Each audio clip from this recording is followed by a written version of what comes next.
এতদিন তো আমরা যে সব জায়গায় ঘুরেছি তার কিছু অংশ দেখিয়েছি। আজকে দেখাবো কোথায় আমরা স্টে করেছিলাম। আমরা পুরো একটা অ্যাপার্টমেন্টই নিয়েছিলাম, যেটাকে বলা হয় এয়ারবিএনবি। অ্যাপার্টমেন্ট নিলে পুরো একটা বাসার মতো সকল সুযোগ সুবিধা আপনার কিন্তু থেকে থাকে। দেখা যায় এখানে আপনার রান্না করার থেকে শুরু করে ওয়াশিং করার থেকে শুরু করে ইচ অ্যান্ড এভরি আইটেম পাওয়া যায়। সাধারণত হোটেল নিলে হয় যেগুলো আপনার রান্না করার জন্য ব্যবস্থা থাকে না, সেজন্য এয়ারবিএনবিগুলো ফ্যামিলি লিভিংয়ের জন্য বেস্ট আমার মনে হয়। এই যে অসংখ্য ক্লজেট আছে এখানে, এত ক্লজেট যদিও 3-4 দিনের জন্য আমাদের কোনো কাজের না, ওয়াশার ড্রায়ার সব কিছুই আছে। সো চাইলে আপনি ঘুরে ফিরে এসে কাপড়ও ধুতে পারবেন। যদি আমরা কিছুই এগুলো ইউজ করিনি, যে কত বড় একটা ডাবল ডোর ফ্রিজ, সেটাও আমাদের এত বড় ফ্রিজের আসলে আপাতত দরকার নেই। সব কিছুই আছে, কফি মেকার থেকে শুরু করে electric oven, micro oven, toaster, হাঁড়ি পাতিল, চামচ, মানে যা যাবতীয় লাগে ডিশওয়াশার থেকে শুরু করে সব কিছুই আছে। এখানে ট্যুরিস্ট স্পটগুলোতে আপনি কিন্তু চাইলেই খাবার খেতে পারবেন না, কোনো খাবারের দোকান নেই। শুধু তাই না, এমনকি ময়লা ফেলার ডাস্টবিনটাও নেই সেখানকার পরিবেশ সুন্দর রাখার জন্য। সো আমাদের কোনো পানির বোতল বা যদি জুসের ক্যান খেয়ে থাকি সেটা ক্যারি করে শহরে নিয়ে আসতে হয়েছে, তারপর ডাস্টবিনে ফেলতে হয়েছে। আমাদের হোটেল রুম থেকে খুব সুন্দর কিন্তু একটা বিশাল বড় বেলকনি ছিল, আপনাদের সাথে শেয়ার করি। এখান থেকে কিন্তু আমরা একদম এলআরটি দেখতে পেয়েছি, যেটা আমাদের দেশে মেট্রো রেল বলা হয়। আমরা ছিলাম ক্যালগারি শহরে। এই শহরটা অনেক সুন্দর, রাতের শহর কিন্তু আমরা এখান থেকে উপভোগ করতে পেরেছি, এবং শহরের একদম মিডিলে ডাউনটাউনে আমরা ছিলাম। তো আজকে আমরা বের হয়ে গেলাম টুজ্যাক লেকের উদ্দেশ্যে। আসলে এই ক্যালগারি শহর থেকে ব্যানফ শহরটা বেশ কাছেই হয়। এখান থেকে প্রায় 1.5 ঘন্টার বাসে জার্নি করে আমরা ব্যানফ শহরে পৌঁছে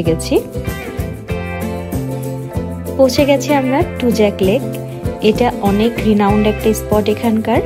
আমরা আমাদের জিওলজির মৃণালকান্তি স্যারের ক্লাসে কিন্তু এই টুজ্যাক লেকের উদাহরণ অনেক পড়েছিলাম। তখন কিন্তু কখনো ভাবিনি যে এই যে লেকটা কখনো নিজের চোখে দেখা হবে।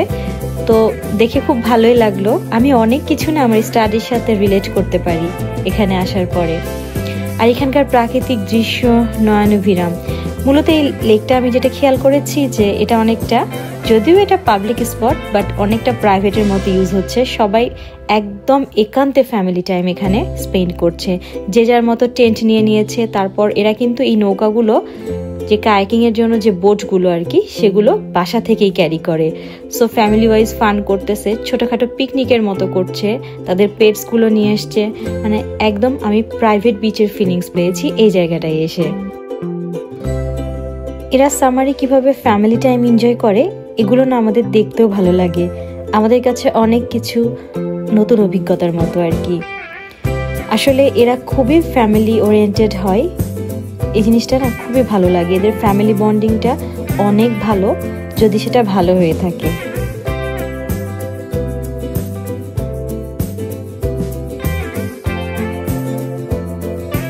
আমরা বেশ খানিকটা সময় এই লেকের পাড়ে অতিক্রম করেছি। দু চোখ ভরে সৌন্দর্য দেখছিলাম, গাছের ছায়ায় বসে বসে আর গল্প করছিলাম। ভীষণ ভালো একটা সময় কেটেছে, আর অনেক ভালো তো লেগেইছে। মাঝে মধ্যে ইচ্ছা হচ্ছিল একটু পানি ছুঁয়ে দেখি, সেটাও করেছি। আহিয়া তো একটু পানি টাচ করেছে বাবার হেল্প নিয়ে। চারিদিকে শুধু সৌন্দর্য আর সৌন্দর্য। সুবহানাল্লাহ, আলহামদুলিল্লাহ। মহান সৃষ্টিকর্তার সৃষ্টি কত অনাবিল, কত নিখুঁত।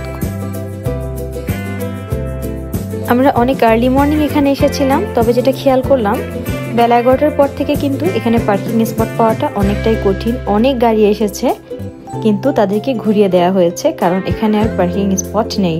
সো এই ট্যুরিস্ট স্পটগুলোতে আসতে হলে সবসময় কিন্তু আপনাদেরকে আর্লি মর্নিং আসতে হবে, না হলে কিন্তু গাড়ি পার্কিং নিয়ে খুব একটা বিপদে পড়তে হবে।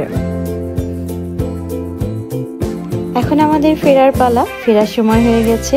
চারিদিকের এই সুন্দর উঁচু উঁচু পাহাড়, সবুজ গাছের মাঝখান দিয়ে হেঁটে যাচ্ছি আমরা, সৌন্দর্য উপভোগ করছি।